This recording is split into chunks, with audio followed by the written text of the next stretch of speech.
Le 2 mai 1957, Frank Costello, chef de la famille du crime organisé Luciano, dîne avec des amis dans un restaurant au sud de Manhattan. Puis il prend un taxi pour rentrer chez lui au Majestic, dans un quartier chic de New York, le long de Central Park.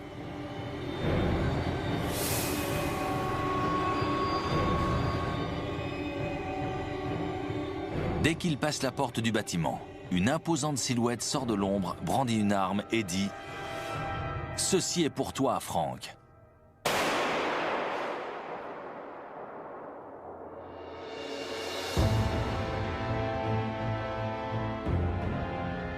Cet assaut prémédité sur un baron de la mafia marque l'ascension d'un des plus dangereux gangsters des États-Unis, Vito Genovese.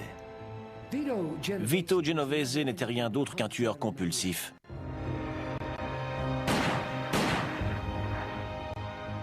C'est sans doute le plus méprisable des gangsters qu'ait jamais connu cette ville.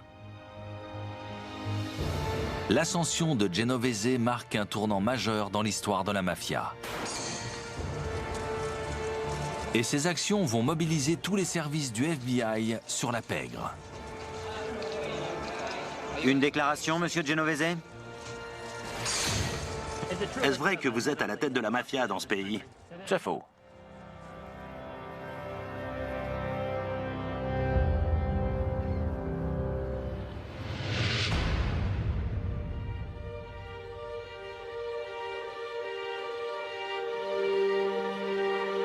Vito Genovese arrive à New York de Naples à l'âge de 15 ans pour rejoindre les milliers d'autres immigrants italiens venus chercher fortune au début du siècle dernier. Genovese a grandi dans les quartiers pauvres de New York. Dès le début, il a baigné dans le milieu des gangs et de la violence urbaine. Et il ne changea jamais. Genovese était un pur produit de la rue de New York. Toujours impliqué dans un conflit. Sa seule façon de s'exprimer était de faire parler la poudre. Son casier nous apprend qu'en l'espace de 10 ans, Genovese sera accusé d'avoir tiré sur un homme dans le Queens, d'en avoir abattu un autre à Brooklyn, d'avoir circulé sur la voie publique avec une arme chargée à la ceinture et d'avoir tué un autre gangster.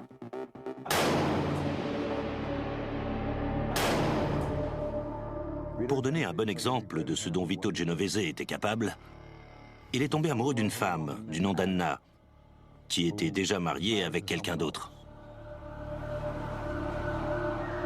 Genovese et ses hommes ont jeté son mari du haut d'un toit de façon à pouvoir l'épouser, et ils se sont mariés. Tuer était un simple rituel pour lui. Il n'avait pas de scrupules.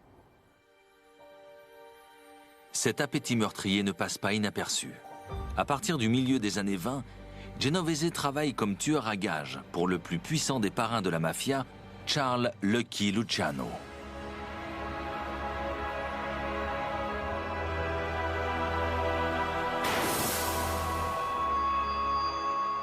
Vito Genovese est arrivé au sommet grâce à son pouvoir d'intimidation, et notamment grâce à Lucky Luciano. Lucky Luciano utilisait Vito Genovese pour intimider ses adversaires. Malgré ses airs de gentilhomme, Luciano avait souvent recours à des tueurs. Et un de ceux vers lesquels il se tournait le plus souvent était Vito Genovese.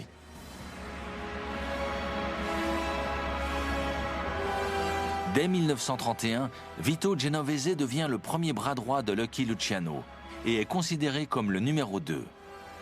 Il fait partie des hommes envoyés par Luciano pour tuer son rival, Giuseppe Masseria.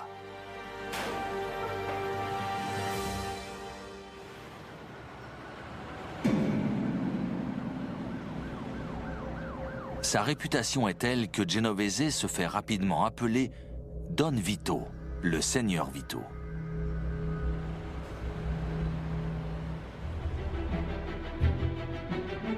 Et en 1936, l'occasion se présente pour Genovese de prendre la place du chef, lorsque Luciano est reconnu coupable dans une affaire de prostitution. et qu'il est condamné à 50 ans de prison.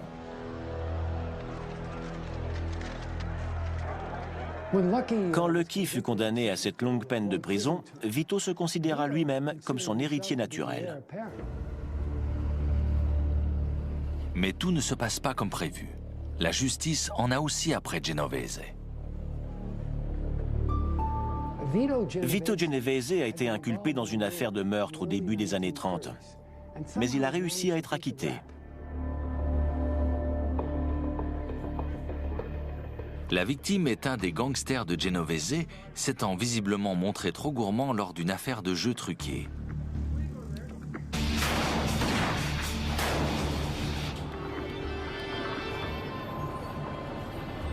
Mais un informateur contacte la police et identifie Genovese comme l'homme ayant commandité ce meurtre.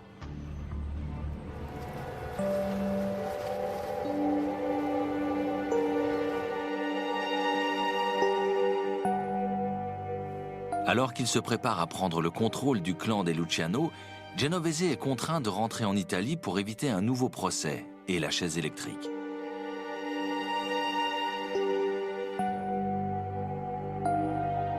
Genovese n'étant plus là, c'est depuis la cellule de sa prison que Luciano fait nommer Frank Costello à la tête du clan.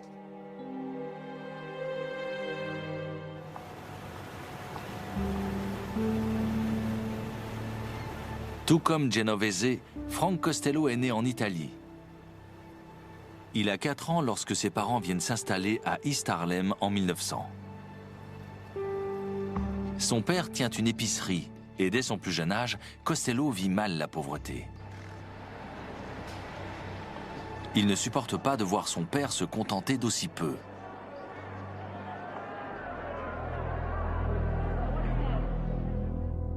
Costello choisit donc l'appel de la rue plutôt que de travailler avec son père. Et il incorpore un des gangs les plus violents de New York.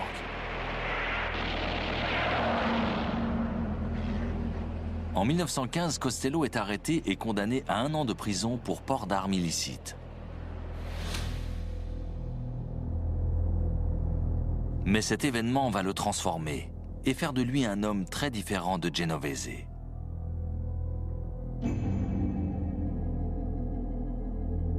Après sa libération, Costello décide d'utiliser son cerveau plutôt que de faire parler la poudre.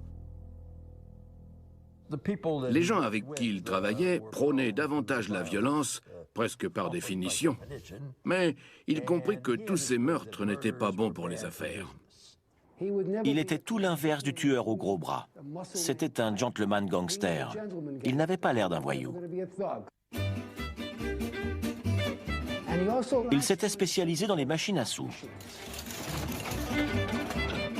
Dans les années 30, Frank Costello est connu du milieu comme le roi du bandit manchot. Son business illégal de machines à sous lui rapporte 500 000 $ par jour. Il gagnait des millions. Il s'était bâti une réputation d'homme d'affaires prolifique.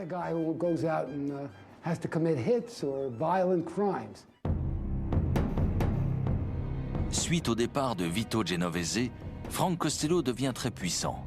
Il est désormais à la tête de la mafia new-yorkaise, la plus grande famille du crime organisé d'Amérique, avec plus de 400 soldats sous ses ordres. Costello remplace Luciano à la perfection et grâce à lui, son clan continue d'amasser des milliards.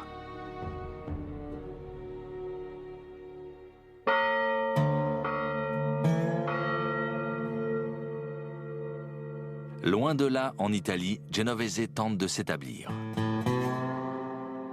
Certaines sources disent qu'il aurait quitté les États-Unis en emportant 750 000 $ dans sa malle, et il risque de bientôt en avoir besoin.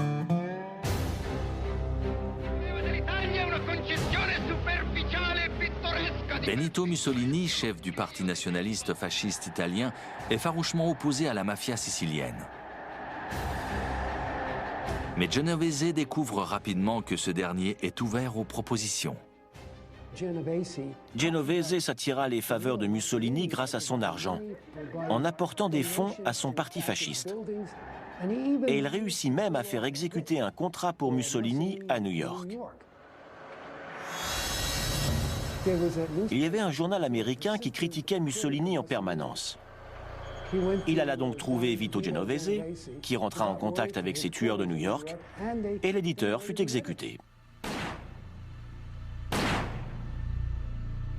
En récompense de ses dons et pour les services rendus, Genovese est décoré par Mussolini.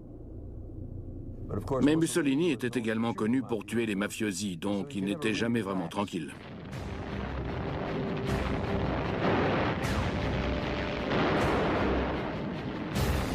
Lorsque la Seconde Guerre mondiale éclate, Genovese y voit une nouvelle opportunité.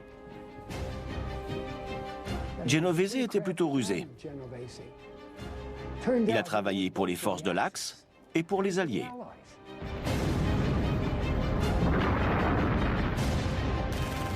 Lorsque les Américains débarquent en Sicile en 1943, Mussolini est renversé. Genovese change donc rapidement de bord et devient interprète pour le gouvernement mis en place par l'armée américaine. L'armée pensait que Genovese leur faisait une faveur, mais en réalité, il faisait du marché noir. Il volait du matériel sur les bases américaines grâce à des officiers dont il graissait la patte et il le revendait sur le marché noir italien.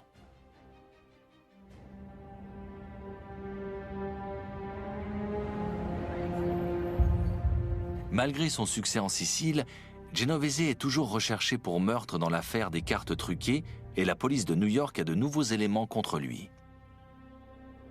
Un certain Peter Latampa a pris contact avec la police, affirmant avoir entendu Genovese organiser ce meurtre. Il est mis sous protection policière comme principal témoin à charge contre Genovese. Les autorités américaines finissent par mettre la main sur Genovese à Naples en août 1944.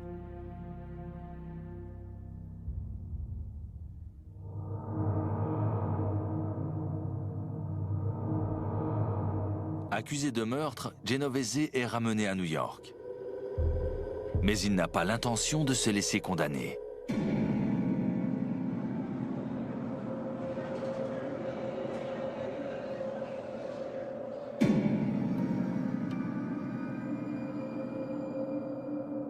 Le 16 janvier 1945, Peter Latampa se plaint de souffrir de calculs rénaux.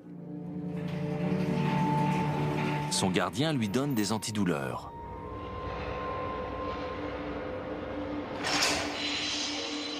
Deux heures plus tard, il est retrouvé mort. L'autopsie révélera qu'il avait avalé suffisamment de sédatifs pour venir à bout de 8 chevaux.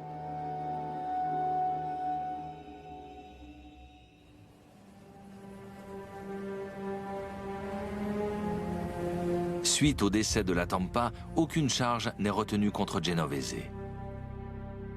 Le juge lui dit « Je ne peux pas parler à la place du jury, mais je suppose que si nous avions eu la moindre preuve contre vous, vous auriez fini sur la chaise électrique. De manière insidieuse, vous parvenez encore à échapper à la justice. » Genovese est acquitté.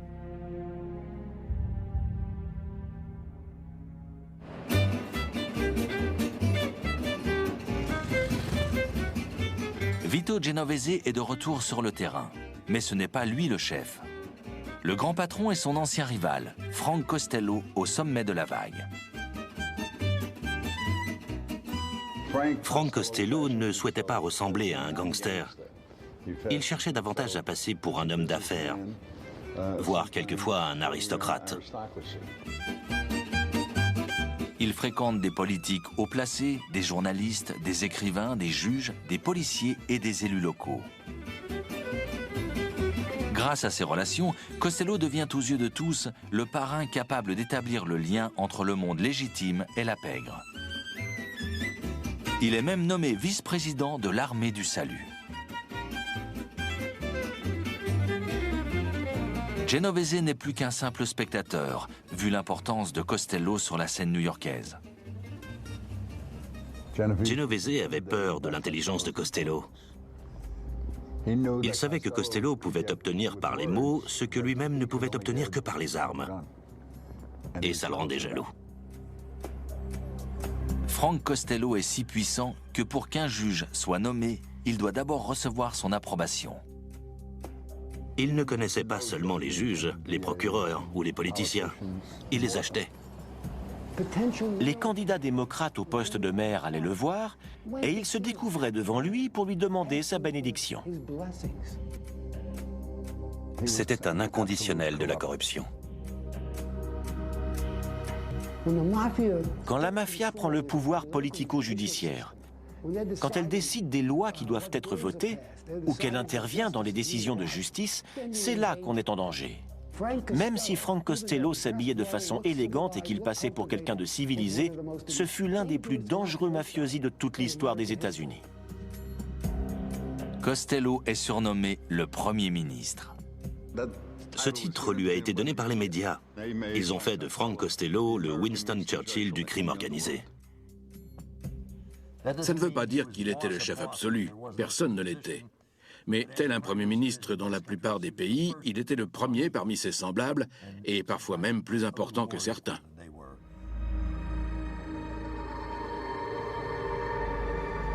Genovese semble totalement hors du coup, mais il réalise que Costello est en train de commettre une grossière erreur. Il ne s'occupe que des personnes qui sont en haut de l'échelle et ignore ceux qui sont en bas. Frank Costello négligeait ses troupes. Il ne pensait qu'à lui et à ses capos. Capo signifiant capitaine en italien. Les membres de son gang qui lui étaient fidèles se plaignaient. Ils se sentaient délaissés, car Costello ne faisait rien pour eux. Pour Genovese, cette baisse de popularité est l'occasion idéale d'ébranler le pouvoir de Costello. Tous les gangsters et les tueurs de son clan voyaient Genovese comme un vrai caïd, tandis que Costello, lui, était beaucoup plus loin du terrain. Vito Genovese n'avait jamais oublié qu'il était un criminel, ce qui n'était pas le cas de Frank Costello. Costello commençait à croire au personnage qu'il avait lui-même créé. Tout le monde savait que Genovese voulait la place de Frank. Mais ce n'était pas possible. Les autres parrains s'y seraient opposés vu le statut de Frank. Il avait des relations alors que Genovese n'en avait pas. Il a donc cherché à montrer qu'il était puissant et que ses raquettes rapportaient de l'argent. Il avait de l'argent, des hommes et notamment des tueurs en cas de coup dur. Genovese guette désormais le moindre faux pas de la part de Costello. Et cela ne se fait pas attendre.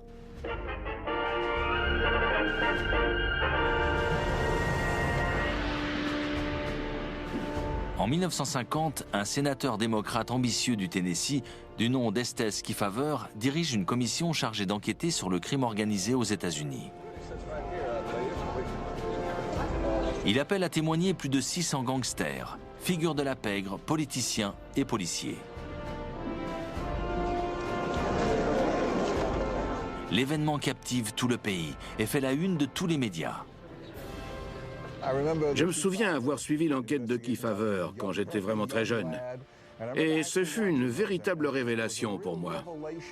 Jurez-vous de dire la vérité? Je le jure. C'est là qu'on a commencé à s'apercevoir qu'il existait un véritable réseau de criminels très organisés, bien implantés dans leur secteur et qui contrôlaient la majeure partie des activités criminelles de ce pays. La plupart refusent de s'exprimer, mais pas Frank Costello. Il accepte de répondre à certaines questions. Il pensait rester au banc des témoins et passer pour un gentleman, un véritable homme d'affaires. Il pensait que son attitude et sa tenue vestimentaire l'empêcheraient de passer pour un truand. Soupçonné d'être le plus influent des leaders de la mafia américaine, Costello devient la star du procès.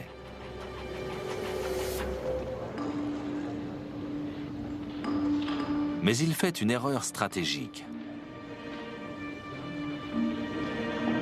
À la surprise générale, il demande à ce que son visage ne soit pas montré à la télévision et la commission ordonne aux chaînes de respecter sa requête. La télévision n'est pas autorisée à filmer M. Costello.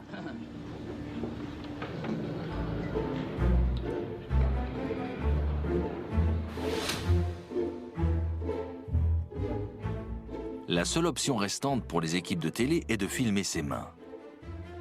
La retransmission du témoignage de Costello sera d'ailleurs surnommée le ballet des mains. Quand les questions sur ses activités criminelles deviennent trop gênantes ou déstabilisantes, Costello se frotte les paumes, serre les doigts, attrape son verre d'eau, tapote sur la table en face de lui ou déchire une feuille de papier. Et si la télévision n'est pas autorisée à filmer son visage, le journal cinématographique et la presse écrite ne souffrent pas de la même restriction. Monsieur Costello accepte de faire une photo pour la presse. Monsieur Costello, comme on dit au petit garçon chez le photographe, un petit sourire? Ce pays a-t-il répondu à vos attentes?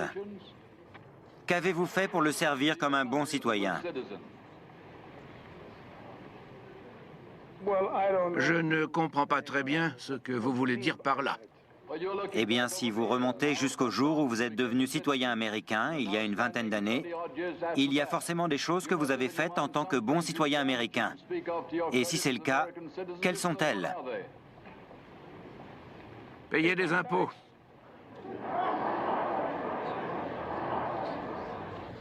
Payer des impôts, c'était sa réponse.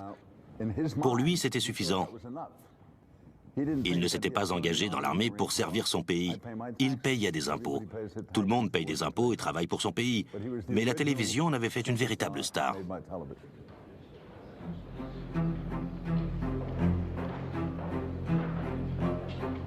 Ridiculisé et humilié, Costello refuse de répondre à davantage de questions et présente un certificat de son médecin. Voici le certificat fait par le docteur qui a examiné M. Costello ce matin. D'accord. Je ne suis plus en mesure de témoigner davantage jusqu'à ce que j'aille mieux. Vous refusez de poursuivre ce témoignage? Absolument. Lorsque je témoigne, je tiens à dire la vérité. Et je n'ai pas toutes mes facultés.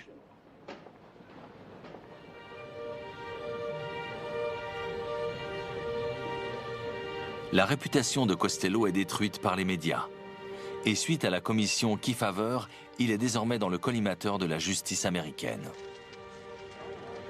Suite à son échec devant la commission Kefauver, tout le monde lui est tombé dessus. Il a été accusé de fraude fiscale et il a été condamné. On lui a aussi reproché d'avoir menti au gouvernement. Quand vous êtes le Premier ministre, l'homme capable de faire des miracles et que tout d'un coup vous tombez de votre piédestal, c'est la tête la première. Vous n'êtes plus le Premier ministre.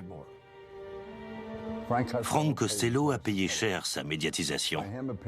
En apparaissant à la télévision devant la commission Kefauver, il signa la fin de sa carrière. Ce fut également le début de la fin pour toute la mafia. Et ça a duré pendant des années. Frank Costello était le premier d'une longue liste, car son cas attira l'attention du grand public sur les activités de la pègre.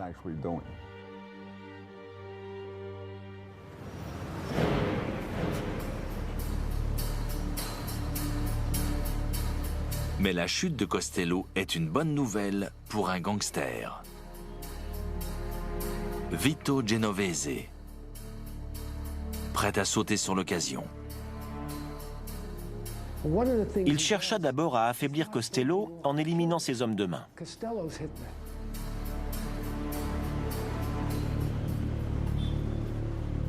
Le premier de la liste est l'un des meilleurs hommes de Costello. William Willie Moore Moretti. Après avoir grandi avec Costello dans East Harlem, Moretti est devenu l'un des racketteurs les plus craints du New Jersey avec sa propre armée de 60 hommes. Il est un des appuis majeurs de Costello.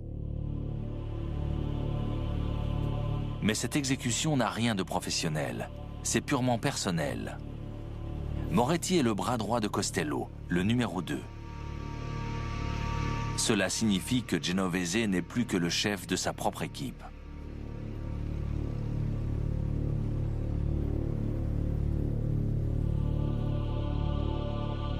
Genovese a bien choisi sa cible. Moretti souffre de syphilis à un stade avancé qui commence à toucher son cerveau. Ce Cela est d'autant plus inquiétant qu'il ne contrôle plus ce qu'il dit et la pègre a peur qu'il ne parle à la presse.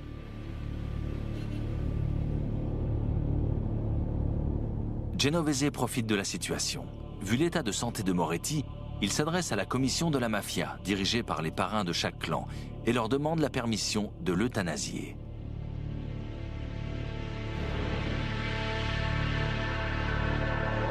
La commission a été mise en place par Lucky Luciano en 1931 pour régler les problèmes internes de la mafia de façon démocratique. Elle fonctionne selon des règles très strictes. Aucun parrain ne peut être abattu sans l'accord de la commission. Et Genovese reçoit le feu vert.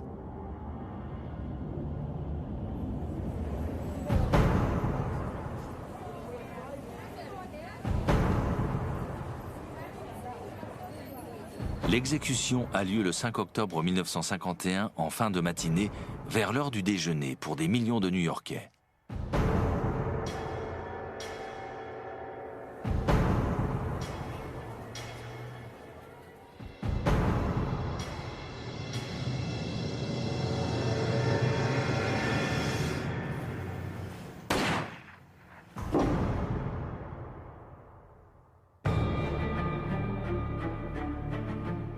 Genovese vient clairement de faire comprendre à Costello que c'est après lui qu'il en a, et Costello n'est pas en position de riposter.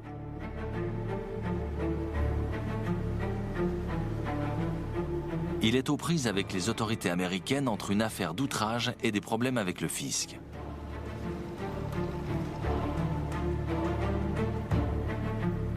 Durant les 6 années suivantes, Costello fait des allers-retours en prison.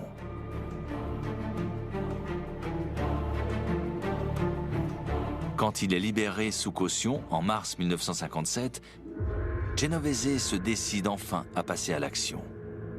Genovese a demandé à maintes reprises l'autorisation de tuer Costello à la commission. Mais la commission refuse. Et Genovese décide de tuer Costello malgré tout.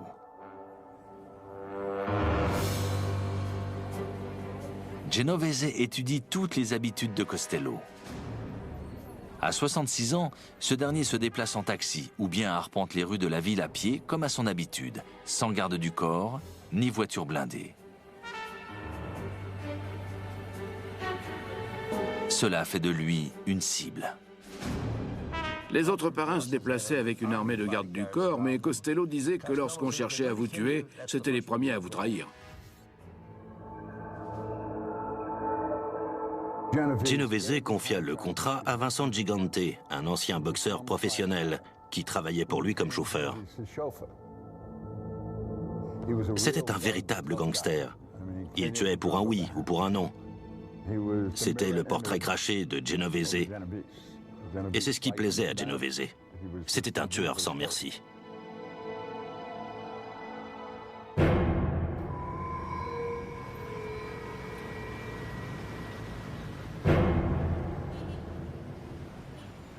Le soir du 2 mai 1957, Frank Costello dîne avec des amis dans un restaurant du sud de Manhattan.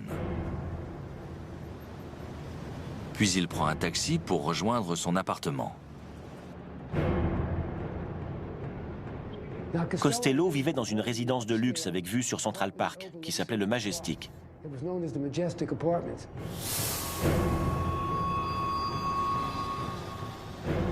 Costello était très décontracté, même s'il savait que Genovese lui tournait autour. Et un soir, en rentrant chez lui, il est tombé sur Gigante, qui l'attendait derrière la porte. Gigante brandit son arme et dit « Ceci est pour toi, Frank ».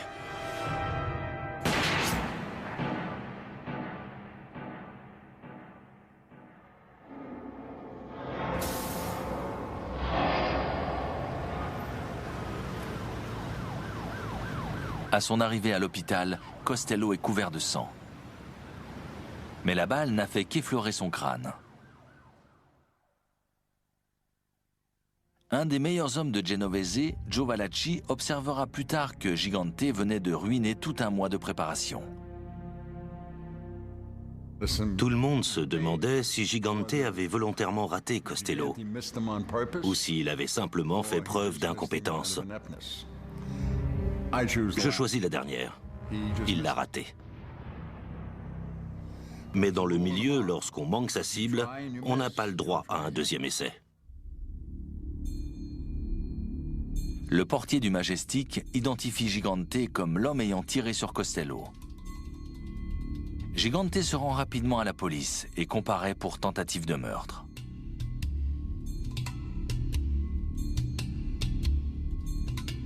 La situation est risquée pour Genovese. Si Costello confirme l'identité de Gigante, la police remontera jusqu'à lui.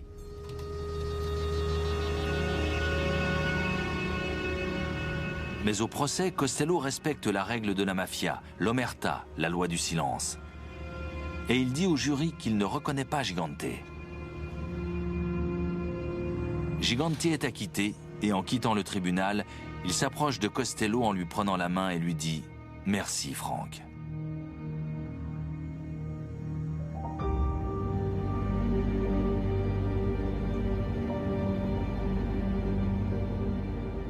Genovese sait que Costello vivant représente une menace pour lui.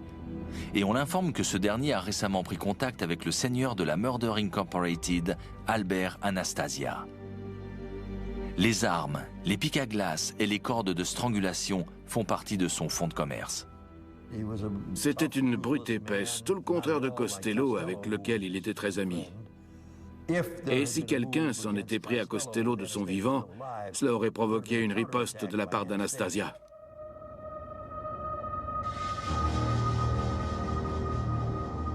Genovese décide d'attaquer le premier. Le problème est d'atteindre Anastasia.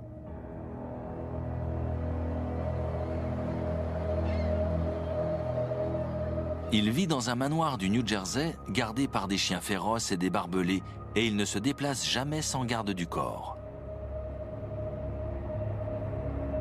Genovese a besoin d'un contact de l'intérieur, et il s'adresse à Carlo Gambino, un des hommes d'Anastasia particulièrement ambitieux qu'il réussit à convaincre de leur intérêt commun dans la mort de son chef.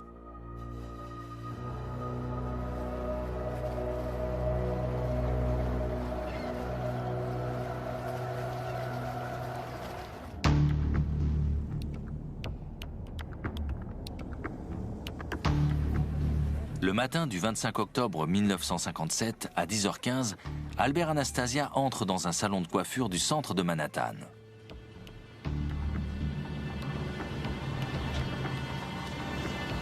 Son garde du corps est allé se garer dans un parking souterrain, puis est parti marcher. Anastasia ferme les yeux et s'installe confortablement au fond du fauteuil. Quand deux hommes en costume arrivent derrière lui, le visage masqué par des foulards.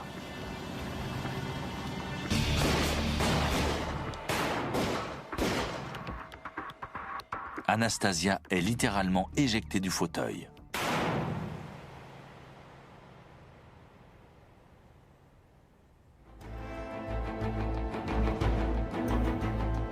Après être passé à l'action, Genovese annonce immédiatement son ascension à la tête du clan.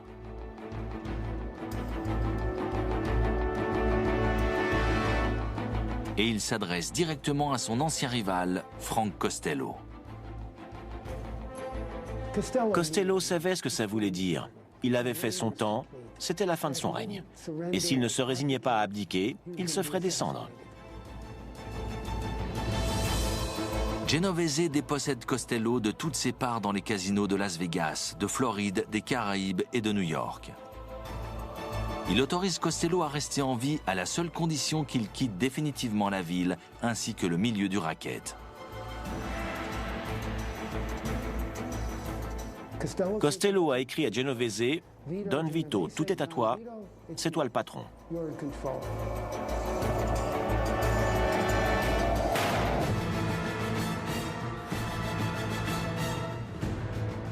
Genovese a réussi. Il dirige désormais la plus grande famille de la mafia new-yorkaise.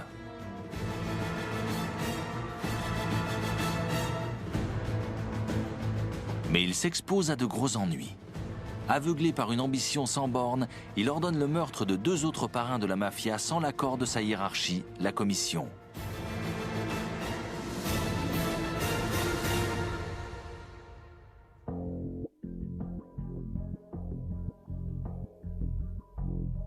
Et il se livre à une autre activité que certains membres de la commission réprouvent. Genovese s'est livré à maintes reprises au trafic de drogue. Genovese a toujours pensé que le trafic de stupéfiants était une occasion en or. Il se livrait au trafic de drogue avec le clan des Luciano. Mais le gouvernement vient de renforcer la législation sur les stupéfiants et beaucoup de parrains ont peur des éventuelles retombées. Le trafic de drogue était très risqué. Ce que je veux dire par là, c'est que si vous vous faisiez prendre en train de trafiquer, vous risquiez de passer de longues années en prison et de finir comme un rat. Les peines allaient jusqu'à 30 ans de prison. Il pensait qu'en se tenant à l'écart des stupéfiants, il pourrait éviter la prison.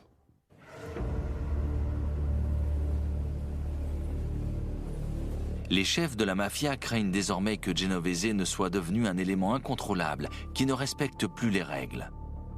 Et ils craignent aussi que son trafic de drogue attire l'attention du FBI sur toute la pègre. Pour sauver sa peau, Genovese demande à la commission de se réunir afin de s'expliquer sur ses récentes actions à New York. La commission n'était pas censée organiser une nouvelle convention nationale qui, normalement, avait lieu tous les 5 ans, avant encore 4 ans. Mais Genovese insista pour que tous les parrains des autres clans, et notamment ceux de New York, se rassemblent pour parler des changements importants qui avaient eu lieu à New York. Et il voulait que tout le monde sache qu'il était le nouveau parrain. Alors ils ont choisi le même endroit que l'année précédente pour leur convention nationale, c'est-à-dire un petit hameau au nord de l'État de New York du nom d'Apalachin.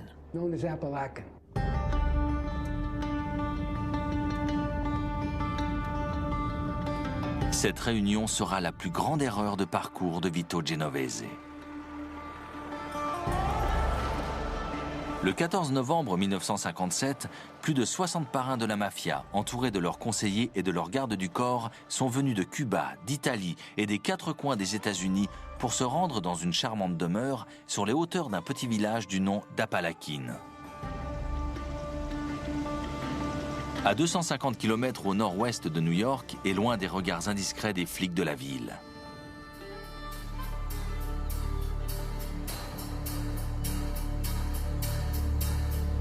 Apalachin est le fief du parrain Joseph Barbara. Parmi ses invités se trouvent les membres les plus puissants de la mafia, comme Joe Bonanno, Carmine Galante, Sam Giancana et Joe Profaci.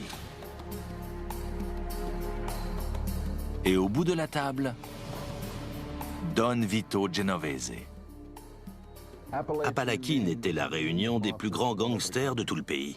Il faut savoir que la mafia telle qu'on la connaît aujourd'hui et telle qu'elle a été formée en 1931 était contrôlée à 100% par les 5 familles de New York. Toutes les autres villes dépendaient des décisions qui étaient prises à New York.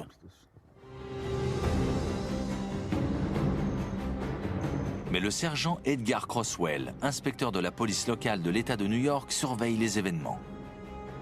La police locale trouvait suspect de voir débarquer, dans cette ferme à la campagne, toutes ces voitures par dizaines, et tous ces hommes en costume.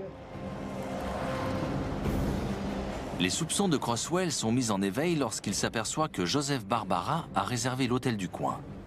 Et un commerçant lui indique aussi que Barbara vient de commander 10 kilos de steak, 10 kilos de côtelettes de veau et 7 kilos de charcuterie. Croswell surveille Barbara de près, car il sait que ce dernier est relié à la mafia. Il demande du renfort.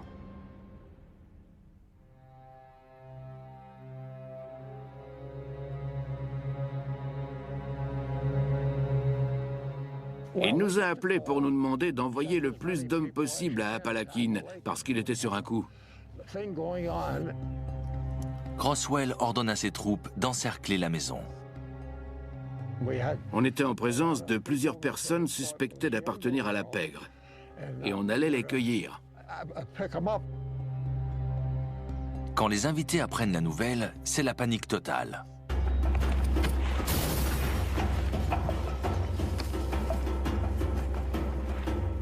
Certains courent vers leur voiture, tandis que d'autres tentent de fuir à travers les bois en déchirant leurs costumes en soie.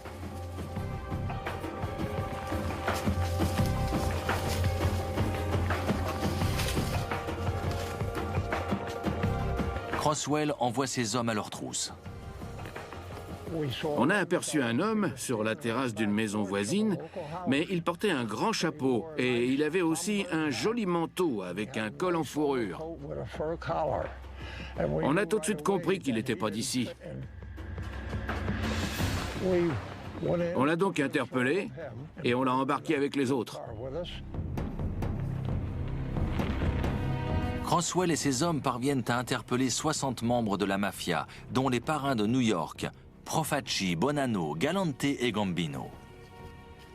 Ils avaient tous la même excuse. Ils disaient que Joseph Barbara était malade et qu'ils étaient simplement venus le voir pour lui témoigner leur respect. De toute évidence, il s'agissait d'une convention de gangsters italiens, siciliens et américains. Ça n'avait rien d'une visite de courtoisie auprès d'un ami malade. Personne ne pouvait avaler ça. Selon les autorités, une cinquantaine de personnes seraient parvenues à s'échapper, dont le parrain de Chicago, Sam Giancana.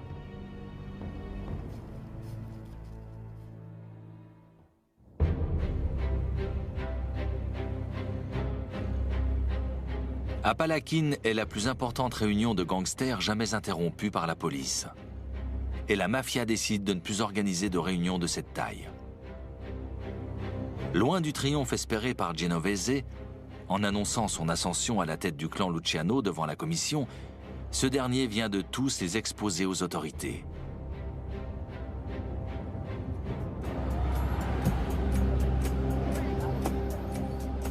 Suite à la descente d'Apalakhin, un grand jury fédéral condamne 20 membres de la mafia pour association de malfaiteurs, faux témoignages et entrave à la justice pour des peines de prison comprises entre 3 et 5 ans.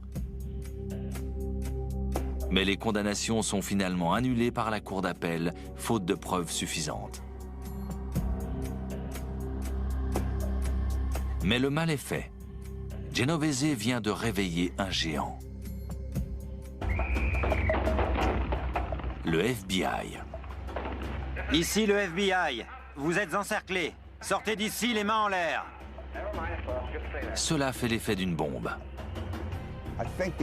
Pour moi, l'affaire d'Apalakhin, la réunion de tous les parrains de la mafia au même endroit, a vraiment éveillé les consciences du public et aussi du FBI sur l'étendue de ce problème. Jusque-là, John Edgar Hoover, le directeur du FBI, refuse d'admettre l'existence du crime organisé aux États-Unis. Il a même écrit « Il n'y a pas de crime organisé dans ce pays, ni de mafia, et l'existence d'un syndicat du crime est une légende urbaine. » Tout d'un coup, tout ce qu'ils avaient pu dire sur le fait qu'il n'y avait pas d'organisation nationale et que la criminalité était principalement locale et qu'elle était donc l'affaire de la police locale, tout ça ne tenait plus debout. Ils étaient si arrogants, si audacieux et si puissants qu'ils se permettaient d'organiser des réunions comme n'importe quelle grande entreprise légitime pour traiter les problèmes internes à leur organisation. Ils décidaient ensemble de ce qu'ils souhaitaient faire, comme une entreprise légale. C'est ce qui marqua les esprits du public dans cette affaire, et notamment le FBI. Le FBI fut mis devant le fait accompli. À ce moment-là, il était évident qu'ils avaient eu un rôle à jouer et qu'ils avaient été absents de la scène.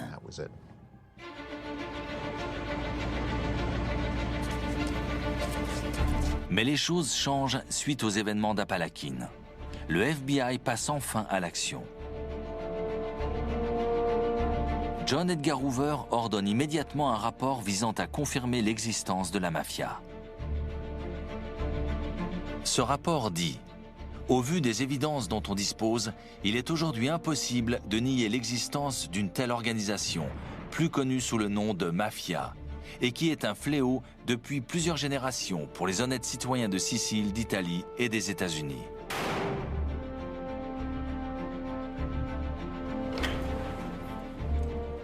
Suite à la réunion d'Apalakhin, la collecte d'informations autour du crime organisé prit une place plus importante dans les activités du FBI.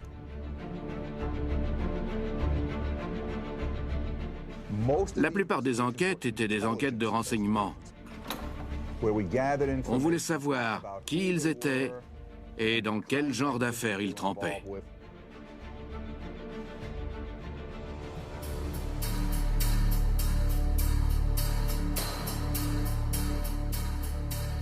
En conséquence directe de l'affaire d'Apalakhin, le Bureau fédéral des narcotiques est chargé de surveiller Vito Genovese et son trafic de stupéfiants.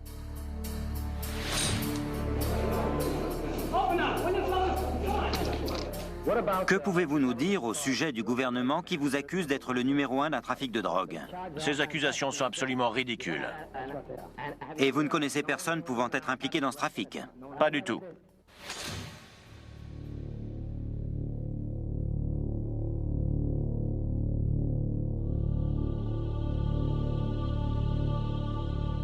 Le 17 avril 1959, l'homme acquitté dans une affaire de meurtre il y a plusieurs années est enfin reconnu coupable par le tribunal fédéral de Manhattan.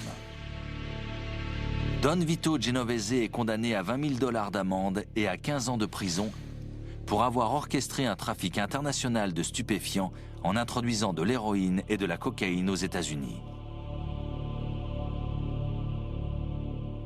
Il ne faut surtout pas sous-estimer la menace que Vito Genovese a laissée derrière lui, même après son départ. On peut dire qu'il a vraiment fait partie des acteurs clés dans l'introduction de fléaux tels que l'héroïne aux États-Unis. Sans lui, cela ne serait peut-être jamais arrivé. Il a ouvert de nouvelles perspectives à la mafia qui s'est chargée de répandre la drogue au cœur des grandes villes d'Amérique telles que New York ou Chicago.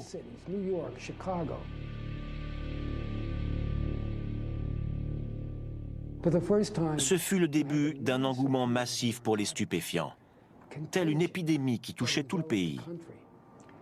Et une des personnes en partie responsables de ça était Don Vito Genovese.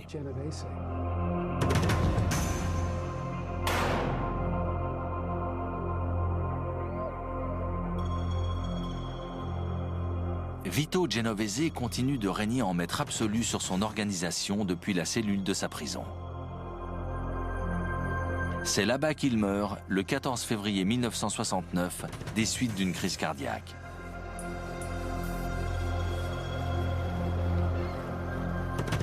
Il laisse derrière lui la plus puissante des organisations criminelles d'Amérique, qui porte encore son nom aujourd'hui. Le clan des Genovese continue d'amasser des millions grâce à ses activités criminelles. Mais son passage restera lourd de conséquences pour la pègre.